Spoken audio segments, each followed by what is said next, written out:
هو يجوز الاحتفال بعيد الكريسماس؟ طب هو ممكن اسالك بس، يعني احنا المسلمين احنا عندنا كام عيد شرعي؟ عيدين. ايه هما؟ الفطر والأضحى. طب هو الاعياد شرعيه ولا عرفيه اجتماعيه؟ شرعية. عندك دليل؟ النبي آه. صلى الله عليه وسلم لما ذهب الى المدينه يا اخوانا تلاقي ان اليهود بتحتفل. ليه النبي ما احتفلش معاهم؟ قال ابدلكم الله بهما عيدان في الاسلام، عيد الفطر وعيد الاضحى. يبقى اذا يا اخوانا الاعياد عندنا شرعيه.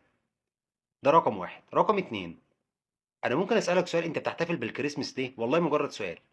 يعني النهارده انت بتحتفل ويوم 7 يناير بتحتفل.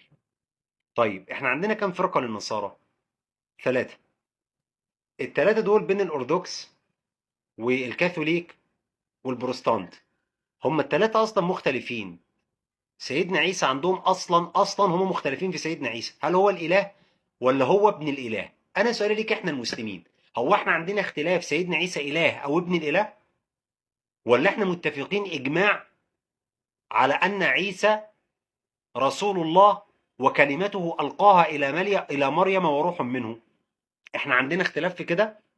طيب لما تكون الاعياد دينيه شرعيه، ولما يكون هم انفسهم اصلا مختلفون في ان سيدنا عيسى الاله او ابن الاله او هو روح القدس، وده يدلل لك ليه هم بيعملوا واحد اتنين تلاته، الاب والابن وروح القدس. هو سيدنا عيسى هو الرب؟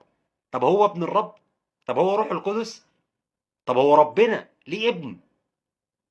لما تيجي تقعد تفكر بس اعمال العقل هتلاقي نفسك انت مش عارف ترد على الاسئله دي. فتلاقي ناس تيجي تقول لك احنا من باب يعني اللي هم معانا في المجتمع وكل سنه وانتم طيبين. هو انا ما بفتكروش في السنه كلها الا في العيد ده؟ وبعدين انت ليه خالط بين الاحسان وبين الاعياد؟ ربنا امرني ان انا احسن اليه، بان انا ما اظلموش، ان انا ما اكلش حقه، ان انا ما اعتديش عليه، ان انا ما اضربوش، ان انا ما اسرقوش، ان انا ما نهبوش. لكن في المسائل الدينيه العقديه طب سؤال تاني لو سمحت اسال نفسك، هما بيحتفلوا بعيد القيامة. ممكن أعرف قيامة مين وليه بيسموه القيامة؟ هتلاقي نفسك برضو أنت مش عارف حاجة خالص. إحنا مش عارفين أي حاجة في أي حاجة، لا عارفين كريسمس ليه، ولا عارفين يوم 7 يناير، ولا عارفين 7 يناير ليه. عارف إحنا بنحتفل بإيه؟ مش في أجازة يا مولانا والراتب مدفوع الأجر، يبقى خلاص واي نوت نحتفل مفيش مشكلة. أهل العلم وأهل الشرع ما بيقولوش كده، عندهم دين وعندهم عقيدة.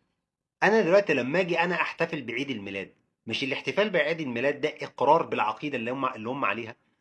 هو انت يوم القيامه عندهم اي ان الله، اشوف بقى، اي ان عيسى احيي من ضمن الاموات، قامت قيامته بعد ان صلب. طب هو سيدنا عيسى صلب؟